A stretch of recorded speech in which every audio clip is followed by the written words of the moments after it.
pues la paga del pecado es simplemente la muerte, dice la Escritura. Pero Cristo vino para que nosotros tengamos vida y vida en abundancia. Entonces yo predico a Cristo y a Cristo glorificado, ¿no?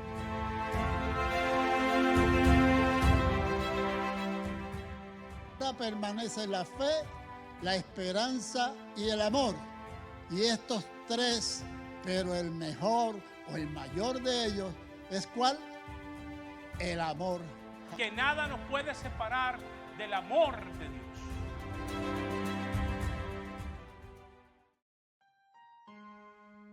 Hoy presentamos Atributos de Dios. Les bendiga, hermanos. Esta semana vengo ya con un 75% de voz. Se supone que llegara con un 100, pero le dimos duro al instrumento esta semana. Tuve que hacer varias cosas, tuve varias actividades donde tenía que yo hablar, entonces pues... Pero aquí estamos, ¿verdad que sí, mi hermano? Para honrar y glorificar el nombre de nuestro Señor. Así que hoy estamos cerrando la serie Atributos de Dios. Hemos estado los últimos meses en esta serie y hoy vamos a tocar los últimos dos atributos de esta serie. Como yo dije al principio, pudiéramos añadir muchísimos más, porque la lista sería interminable, pero vamos a estar por lo menos mirando estos 15 atributos y vamos a cerrar con estos últimos dos. Así que vamos a ir al texto base que hemos usado para esta serie. Y si usted es tan amable, búsquelo en su Biblia, en Jeremías capítulo 32, versículos del 17 al 19. Jeremías capítulo 32, versículos del 17 al 19. Si usted lo tiene en reverencia a la palabra del Señor, nos ponemos en pie, no se preocupen, hoy no voy a predicar tan largo. Porque ya sabe que ando con la garganta un poco afectada, como unas 2 horas estará bien.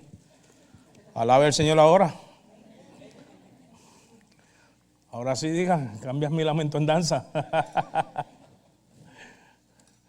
Dice la palabra del Señor en el nombre del Padre, del Hijo y del Espíritu Santo. Oh Señor Jehová, he aquí que tú hiciste el cielo y la tierra con tu gran poder y con tu brazo extendido.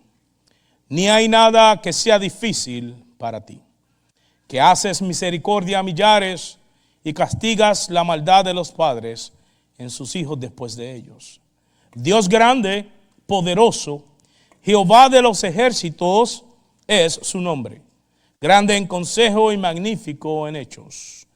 Porque tus ojos están abiertos sobre todos los caminos de los hijos de los hombres para dar a cada uno según sus caminos y según el fruto de sus obras. Señor y Padre, damos gracias en esta hermosa, preciosa mañana que tú nos has regalado.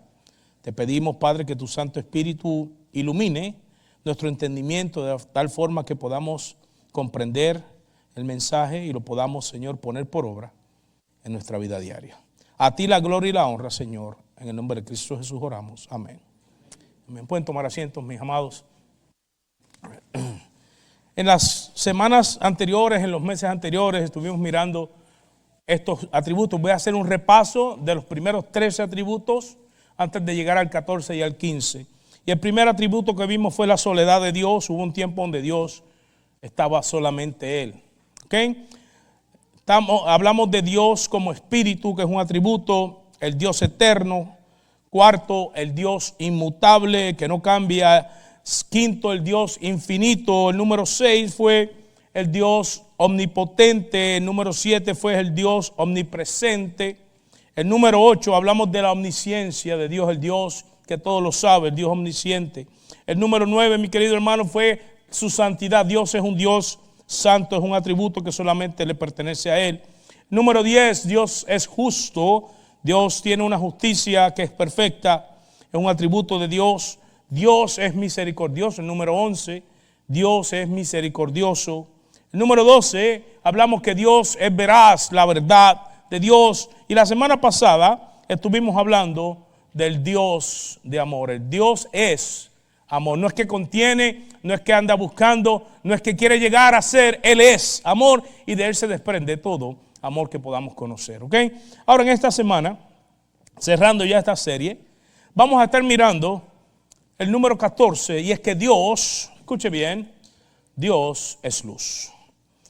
Dios no es que dice que a lo mejor puede ser que alumbre, sino que Él es luz. Y si miramos al principio de la Biblia, en el Génesis, encontramos que Dios dice, sea la luz, y fue la luz, pero todavía no había creado el sol. El sol lo crea y la luna, las grandes lumbreras del día y de la noche, en el cuarto día, según la narración bíblica. ¿De qué luz está hablando aquí? Es una luz que no tiene nada que ver con las luces que usted y yo conocemos. ¿Sí? Usted y yo estamos acostumbrados, la luz más potente es el sol. De hecho, no se puede ni mirar. Y si se refleja en mi cabeza, dejo ciego a unos cuantos.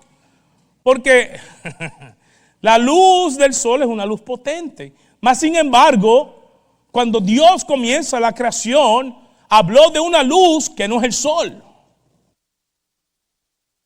Él es, escuche bien mi querido hermano, no es que contiene, Él es luz. Cualquier luz que usted pueda encontrar en este mundo proviene de Dios. De hecho, no existen tinieblas. Es la ausencia de luz. ¿Sabía eso? Usted puede generar electricidad, pero no puede meter en una bolsa tinieblas. Usted puede pintar algo de negro y tratar de tapar la luz, pero no puede crear tinieblas.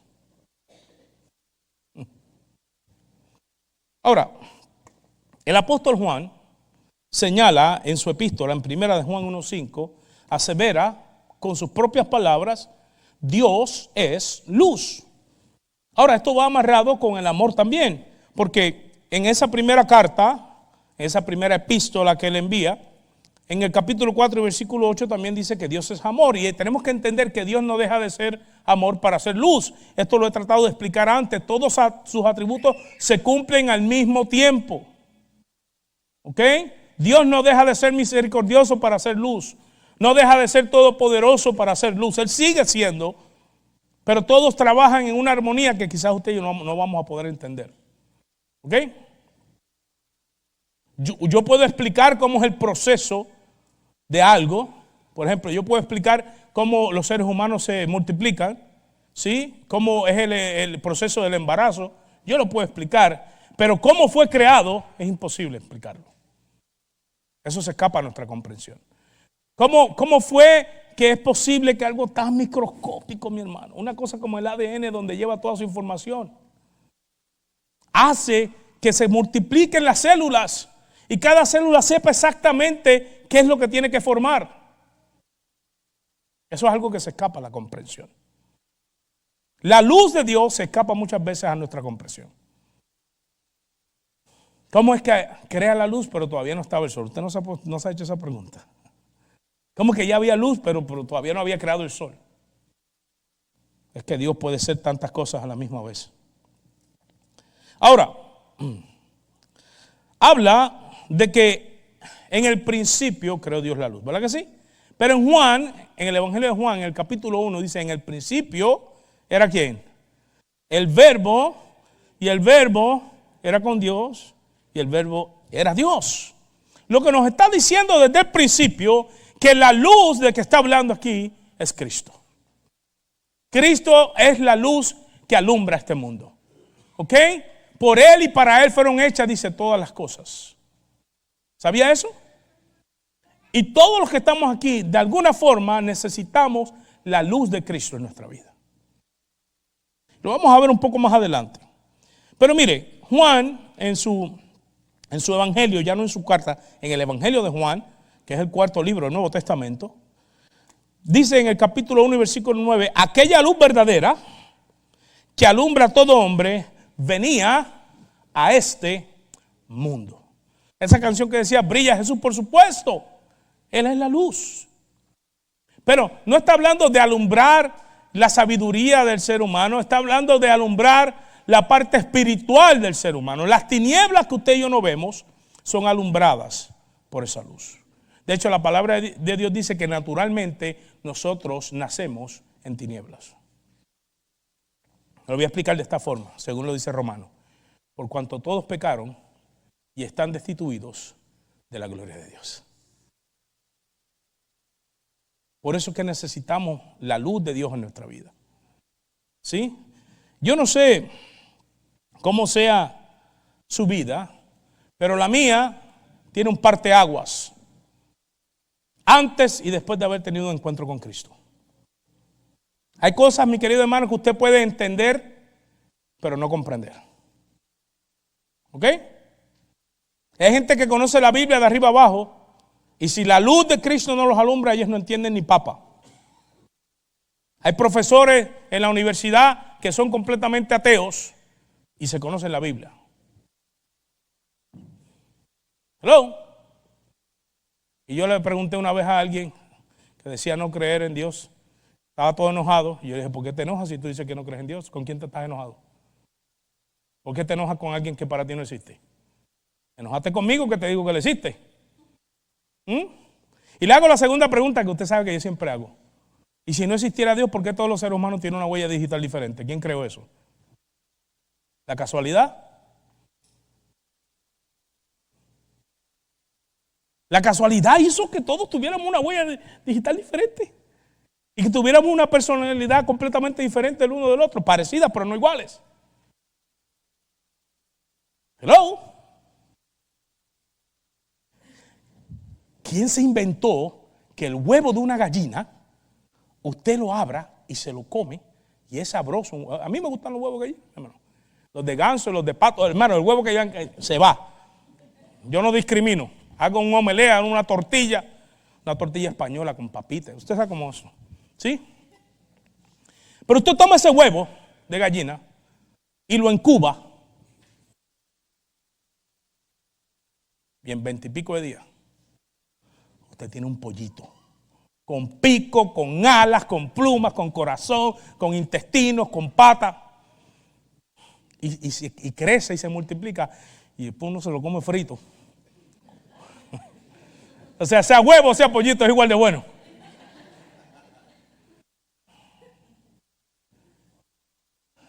Y a veces no entendemos la luz que quiere alumbrar nuestra vida espiritual.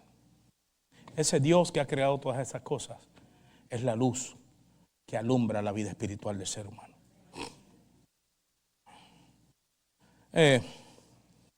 Yo no sé si usted ha ido a la isla de Puerto Rico. Yo soy de allá, yo soy del Caribe.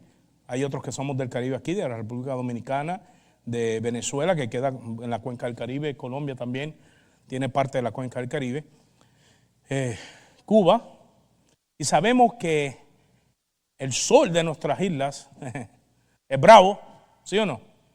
¿Sí? Allá no es que usted necesita un ventilador, usted necesita varios ventiladores.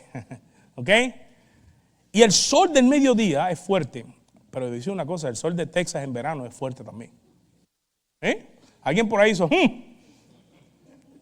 porque por lo menos en la isla sopla la brisa del mar. Pero aquí cuando dice no soplar brisa y hacer calor es puro sol. Y yo no sé si a usted le ha pasado, pero yo he salido a mediodía aquí. Y bueno, yo no tengo mucha protección, o sea, y mano, yo siento que me están quemando el coco. Y yo miro a estas personas que son valientes, los que hacen yardas y cortan patios y que trabajan en la construcción y los que hacen los techos. Digo, Dios mío santo, ¿cómo pueden? Esa luz te ciega. De hecho, cuando estás mucho rato afuera, tienes que ponerte lentes oscuros porque te llega el momento donde te abruma. Y si tratas de entrar a un lugar más oscuro, quedas ciego. ¿Usted no lo ha pasado? ¿Sí? Yo entro y no veo a nadie. Digo, Señor, no juegas así porque... Pero es que el iris se abre tanto o se cierra tanto que en la oscuridad se necesita abrir. Entonces usted entra con el iris tan cerrado que no puede ver de momento. Ahora, le voy a explicar. Si usted piensa que eso es una luz que brilla, le voy a explicar la experiencia que tuvo el apóstol Pablo. ¿Alguien ha escuchado hablar del apóstol Pablo? ¿Alguien sabe quién fue el apóstol Pablo? Déjame le explico para el que no sepa. El apóstol Pablo fue un hombre religioso, muy religioso. ¿Okay? Que estuvo educado por un gran profesor judío, rabino, maestro de gran reputación llamado Gamaliel. Y este hombre tenía el Tanaj en sus manos. El Tanaj es el nombre para la Biblia hebrea y se le conoce el Tanaj como todos los libros del Antiguo Testamento, incluyendo la Torá.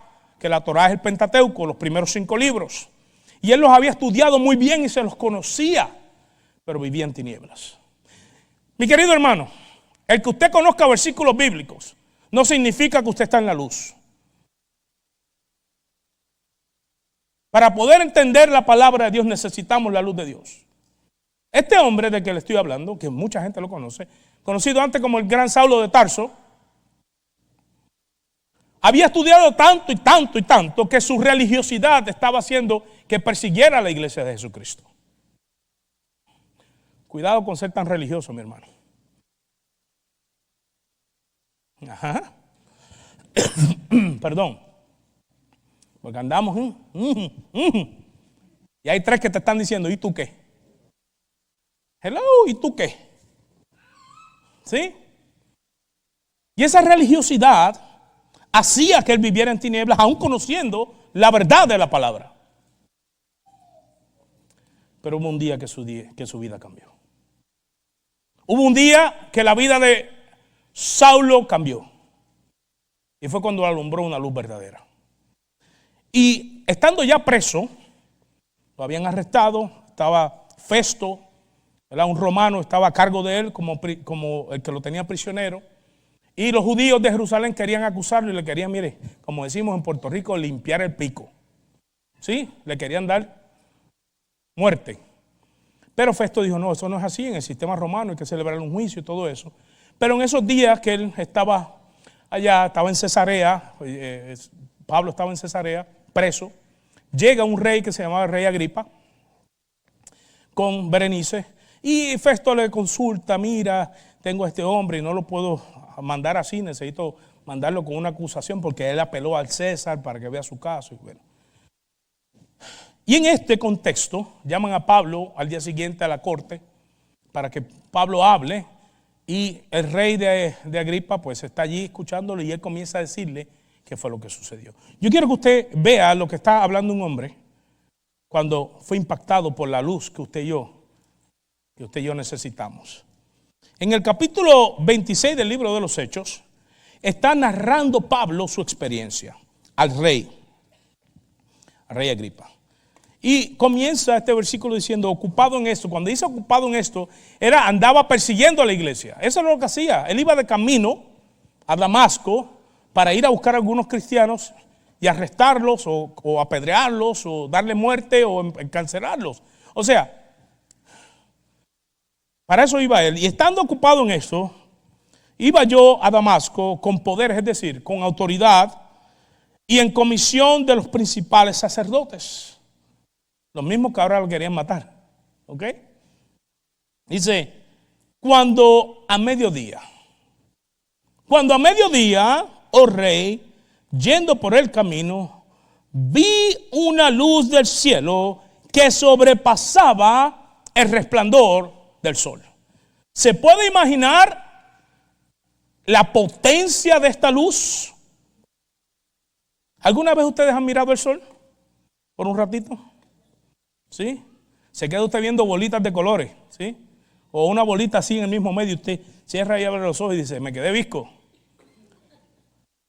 Por eso cuando hay los eclipses le dicen, no lo puede mirar directo, le puede dañar los ojos. ¿Ok? Ahora, ¿se puede imaginar usted aquí en Texas o en una playa allá de esas que tienen arena blanca de nuestros países, a mediodía que alumbre una luz por encima del sol? ¿Se puede imaginar? Dice, la cual me rodeó a mí y a los que iban conmigo. Pablo ahora está diciendo, hay una luz que ustedes no entienden, pero que me alumbró un día a mí. Mi querido hermano, la luz de Dios va a alumbrar nuestras vidas de tal forma que cambiará nuestro rumbo. Si usted es alumbrado por la luz de Dios y no cambia su rumbo, entonces no fue la luz de Dios. Escúcheme bien, mi hermano. Cuando la luz de Dios llega a la vida de una persona, es un parteaguas. De ahí en adelante será una persona completamente diferente. Porque esta luz alumbra las tinieblas espirituales. Y todos, escuche bien, todo ser humano necesita esta luz. Si no, no encontraremos el camino. Puedes estudiar la Biblia como hizo Pablo. Podrás ser un gran religioso si quieres, pero nunca caminarás en luz, a menos que Cristo no llegue a tu vida. A menos que la luz de Cristo no alumbre tu corazón, no va a pasar nada. A menos que el Espíritu de Dios no ilumine la palabra en tu vida. Hay gente que puede leer la Biblia y puede saber lo que dice ahí, pero si el Espíritu de Dios no le ilumina, no entienden lo revelado.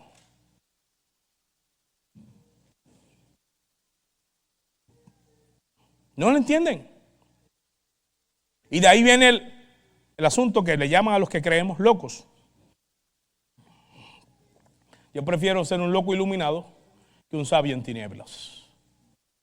¿Sí? Porque como dicen por ahí, 2 más 2 es 4, aunque lo diga un loco. Ese sí está, por lo menos está en luz porque sabe que son 2 más 2 es 4.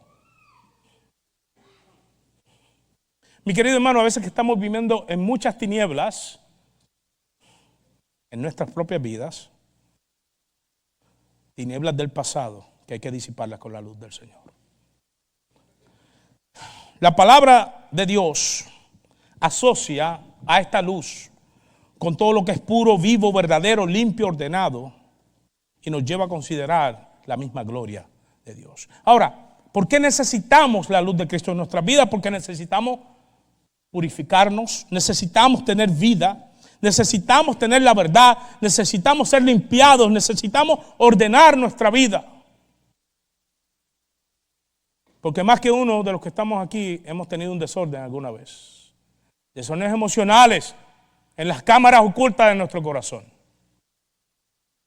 ¿Sí? Es como cuando alguien me invita a la casa, como yo soy el pastor, pues recibo muchas invitaciones. Pero si me iba a invitar, yo no como ensalada, por si acaso. ¿Okay? Yo la como, pero de vez en cuando, metida en un sándwich, acompañada con un pedazo de pernil. ¿Usted ve? Tengo condiciones para eso. Pero como a mí me invitan, yo sé que cada vez que yo llegue a una casa, la sala y por lo menos el comedor y la cocina van a estar, hermanos, impecables. ¿Sí? Usted pasa el dedo y hasta rechina. Pero ¿qué pasaría si yo abro alguno de los cuartos? Hay algunos de los cuartos que se necesitan las lianas de Tarzán, porque no hay quien camine de tantas cosas que hay en el piso. ¿Sí? Y uno prende la luz empieza a parpadear porque lleva 5 años fundida y nadie la cambia. ¿Sí? Y uno tiene que entrar así. Así hay muchos corazones y muchos huecos en nuestra vida, desordenadas en oscuridad. Y nosotros nos montamos la faceta de que estamos viviendo en la luz y le presentamos la sala del corazón. Pero hay lugares en nuestra vida que están en completa oscuridad y necesitan ser alumbradas con la luz que alumbró a Pablo de camino a Damasco, de tal forma que transforme nuestra vida. Somos expertos en presentar una sala limpia cuando tenemos todos los cuartos oscuros. De la misma manera, dice la Escritura que si estamos en luz, también debemos vivir como hijos de luz. Si usted ha recibido la luz de Cristo, su vida tiene que cambiar a vivir para Dios. Efesios 5:8 dice: mas ahora sois luz en el Señor, andad como hijos de luz. Y no lo dice Primera de Juan Rodríguez 1:5, lo dice Efesios capítulo 5 y versículo 8. Yo no me lo estoy inventando. Si usted es cristiano, si usted quiere seguir a Cristo, este es el manual. Y su Espíritu Santo es la luz que necesitamos para que nos ilumine. Primera de Juan 1, del 6 al 7. Si decimos que tenemos comunión con Él y andamos en tinieblas, dice que, ¿cómo? Mentimos y no participamos de la verdad. Pero si andamos, ¿cómo? En luz, como Él está en luz, tenemos comunión unos con otros y la sangre de Jesucristo, su Hijo, nos limpia de todo pecado. Y necesitamos la luz para poder andar con los demás, porque no es fácil trabajar con la gente. ¿Usted sabe por qué no es fácil trabajar con la gente? Porque todos los demás son igual a usted. Somos pecadores imperfectos, necesitados de la luz del Señor. Si algún día usted encuentra una iglesia perfecta, por favor no entre y no la vaya a dañar.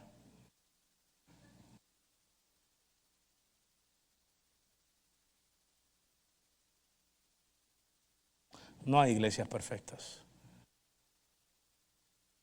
La iglesia, mi querido hermano, no es el asilo de los santos. Es el sanatorio de los pecadores donde vienen a ser curados y a ser transformados con la luz de nuestro Señor. Y en esa luz, Él espera, próximo y último atributo, paciente. Dios es paciente. Aquí llegamos a lo bueno. ¿Cuántos somos pacientes? Un atributo que necesitamos en nuestra vida. En el primer culto, yo no sé cómo sea en su país, pero en el mío, no sé cómo sea en el suyo, pero en el mío, cuando usted está en el tráfico, parece que la luz del semáforo viene conectada a la bocina del de atrás. Y eso cambia de rojo a ver, ¡pip! Mi hermano, pero déjame por lo menos ponerle el carro, o sea, soltar el freno. ¿Sí? Y aquí no solamente voy a hablar de los que conozco, que son los míos, sino de todos los que he experimentado en este país, que somos latinos, o por lo menos hispanos. Oiga, y el hispano es impaciente. Ve una fila y anda mirando en qué hueco se va a meter para colarse. Dice, como el viejito se descuide, me le meto al frente. Somos impacientes. ¿Sí? Pero la paciencia es un atributo de Dios. Le voy a contar, mi querido hermano. Usted sabe que somos impacientes con el primer ministerio que Dios nos da. Es donde más impacientes somos. Usted sabe dónde necesitamos ser bien pacientes. Con el cónyuge que Dios nos ha dado. Si usted está casado, usted necesita tener y pedirle a Dios ser paciente. Porque el primer ministerio de toda persona es su cónyuge.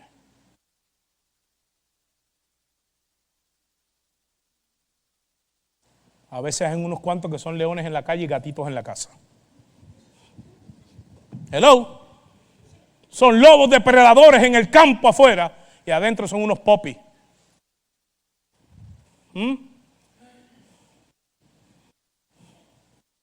Necesitamos el atributo del Dios paciente. Porque somos muy impacientes. Somos impacientes con nuestros hijos. ¿Sí? No te lo voy a decir 2 veces porque la segunda vez te lo voy a decir con las manos. ¿Por qué usted cree que yo toco conga? ¿Dónde usted cree que yo aprendí el ritmo? ¿Sí? Algunos adultos aquí tienen amnesia infantil.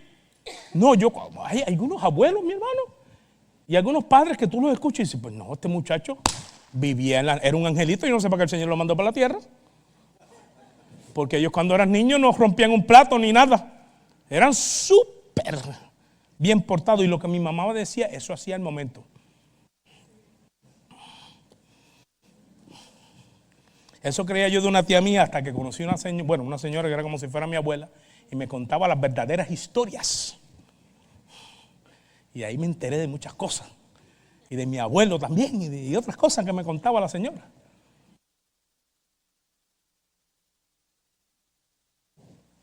Vivimos en un mundo muy impaciente también. Pero Romanos 2:4 nos dice y nos habla de las riquezas de su benignidad, paciencia y longanimidad. Qué paciente es Dios conmigo. Qué paciente es con cada uno de nosotros. Mire, mi querido hermano, si yo tuviera a uno como yo, bajo mi cuidado, ¿sí? Yo haría como el próximo que va a jurar aquí como presidente el 20 de enero.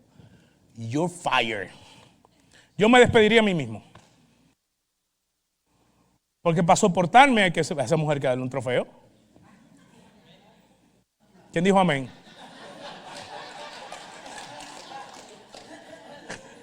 Ahorita nos vemos en la oficina.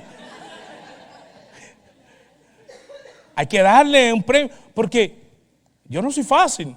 Y cuando yo veo mi propia vida y veo lo que Dios ha hecho en mí, tengo que admirar su paciencia para conmigo. Yo no sé para con usted, pero por lo menos para conmigo. Me ha soportado y ha aguantado por amor a mí. Porque créame, yo tengo mi expediente. A lo mejor más largo o más corto que el suyo, eso yo no lo sé. Quizás usted no sea, ¿verdad? No tenga un expediente tan largo. A lo mejor el mío son de 1500 y el suyo de 1499 páginas. Pero Romanos 15:5 nos dice: el Dios de la paciencia y de la consolación os dé entre vosotros un mismo sentir según Cristo Jesús. Y es que para poder, mi querido hermano, funcionar, necesitamos esa paciencia que venga de Dios. No es fácil llevar una vida matrimonial, no es fácil llevar una vida familiar, no es fácil vivir en este país. La gente déjeme decirle, mi querido hermano, aquellos que van llegando de otros países, la gente pinta a Estados Unidos como si fuera el paraíso terrenal, como si se hubiese vuelto a reinstalar el Edén aquí en los Estados Unidos. Pero no es así, este país trae sus retos y sus cosas. ¿Sí? Porque donde hay seres humanos va a haber problemas. ¿Sabía eso? Por causa del pecado. Entonces, para poder trabajar aún dentro con los hermanos de la iglesia, necesitamos la paciencia. Pues yo los he escuchado, mi hermano, algunos más que otros que con las muelas de atrás saludan al hermano. Hola, Dios te bendiga. Y cuando va, usted no hay quien lo aguante. Sea paciente con el hermano. Sea paciente porque vele que usted no caiga. ¿Sí? ¿Sabe cuánta gente ha venido donde mí como pastor? Pero dígale algo. Sáquelo. Y yo le digo, vamos a empezar por ti, ¿qué tú crees? Porque yo sé de ti esto, esto y esto. Hay cosas que yo sé de mucha gente y nunca les he dicho nada. Porque estoy orando por ellos. Porque yo estuve así o peor. Y todavía puedo caer. Le digo, Señor, dame de este atributo tuyo. Dame paciencia para soportar a mi hermano, para ayudarle a levantarse. No crea, mi hermano. Hay unos cuantos que yo he estado así para darle la carta. ¿Cuál carta? La que se vaya a otra iglesia. Tenga, hermano, búsquese otro lugar porque...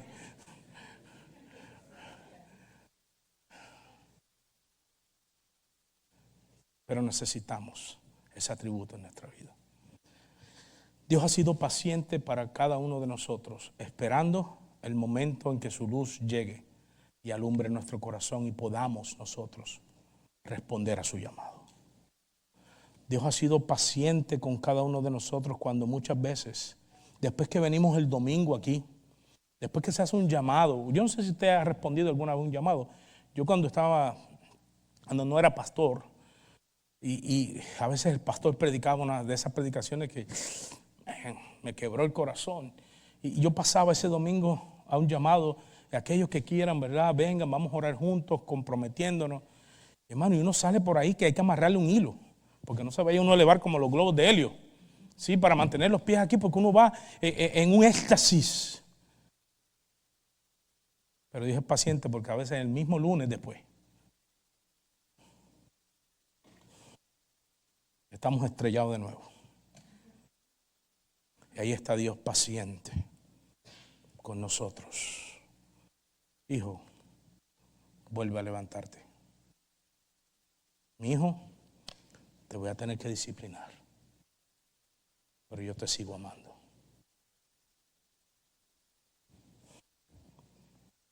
Y a veces que le prometemos al Señor, Señor esto, Señor lo otro, y no le cumplimos.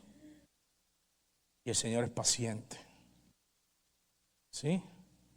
Él es tardo para la ira y es grande en misericordia.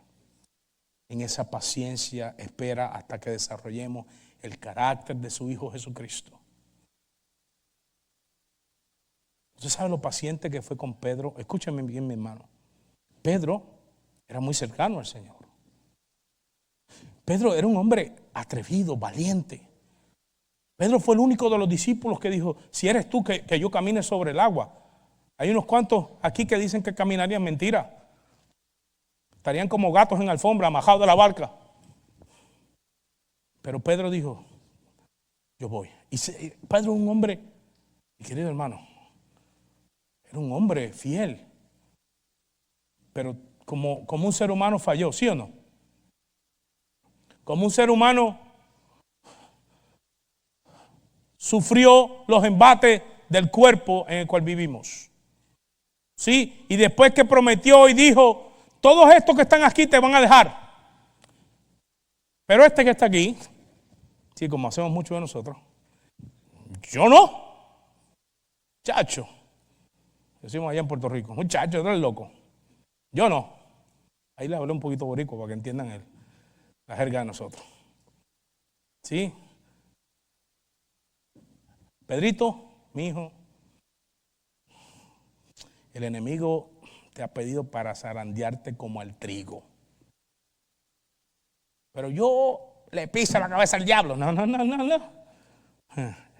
Pero yo he rogado para que tu fe no falte. Y después, ejerciendo su paciencia, la paciencia santa, perfecta. Después que Pedro lo había negado, hermano, con maldición, sabe Dios las cosas que dijo. Sí. Y no se hagan los que no saben, porque ustedes han dicho muchas también, y yo también. ¿Sabe Dios las maldiciones que dijo? Y el Señor le dice: Pedrito, vete, mi hijo, apacienta a mis corderos. ¡Qué paciencia! Mi hijo, levántate. Pero Señor, es que yo no te amo ya como tú pides. Si usted lee el original, él le dice: yo te aprecio, pero no te amo. Yo sé, Pedro, yo sé, pero vete y haz lo que te estoy pidiendo. Yo tengo un propósito contigo. Qué paciencia la del Señor, mi hermano. Qué paciencia la que tuvo con el rey David,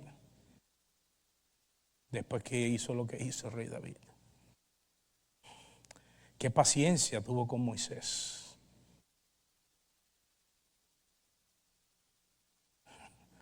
Qué paciencia tuvo que tener con Saulo y esperar el momento perfecto para venir a su vida. Y mientras tanto soportar que él persiguiera a su iglesia, la cual él había comprado a precio de sangre. Y en esta mañana Dios te está diciendo: yo soy paciente contigo. Y lo que estás pasando es un proceso en el cual yo voy a estar contigo pacientemente hasta que veas la luz. La paciencia de Dios es extraordinaria. Él nunca actúa apresuradamente como usted, como yo, que a veces de último momento actuamos. En el Antiguo Testamento encontramos por lo menos 5 citas donde habla de que Dios es tardo para la ira. Es decir, que Él es grande en paciencia. Por lo menos lo podemos ver en Números 14, 18, en Éxodo 34, 6, en Nehemías 9, 17, en el Salmo 86, versículo 15, y en Jonás 4, 2 nos dice que Él es lento, tardo para irarse, para no traer juicio sobre nuestra vida, sino que Él espera pacientemente. Esto lo declara muy bien el apóstol Pedro en su segunda carta. Yo sé que algunos dicen: Señor, ya ven. ¿Cuántos no? Mire, mi hermano, vamos a ser sinceros. Este mundo está volteado patas arriba.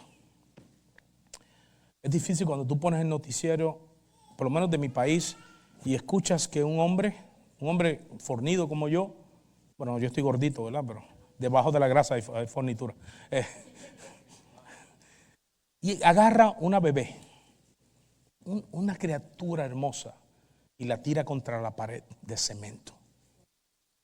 Y otra noticia donde un hombre se le para encima a un bebé. Estamos viviendo cosas terribles en este mundo. Y yo, sinceramente, yo quisiera que Dios ya, Señor, ya no te tardes más. Sálvanos de nuestra propia maldad ya. Por favor, Señor. Y algunos piensan, ¿cuándo es que va a venir? Porque los cristianos y los aleluya y los evangélicos y la gente cristiana dice que Él va a venir y nunca viene. Déjeme decirle lo que escribió Pedro por la inspiración del Espíritu Santo. En 2 de Pedro 3:9 dice, el Señor no retarda su promesa. Escuche bien, según algunos la tiene por tardanza, sino que es como paciente para con nosotros, no queriendo que ninguno ¿qué? Perezca, sino que todos procedan a arrepentimiento. No nos equivoquemos. Dios no se está tardando. Él pacientemente está esperando por cada uno de nosotros. Pongámonos en pie en esta mañana, en esta tarde ya. Hay mucho más que pudiéramos incluir en esta lista de atributos. Yo pude haber dicho muchas más cosas en esta mañana. Y fácilmente sí los pude haber tenido 2 horas. Y quizás hasta más.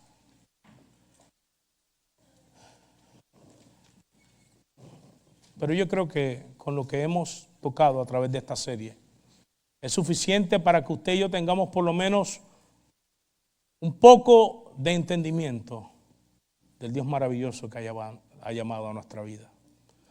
Al Dios al que le estamos sirviendo. A un Dios que ha sido paciente. Y a pesar que es omnisciente y sabe todo lo que usted va a hacer mañana, Él es paciente porque Él sabe lo que Él va a hacer en usted mañana.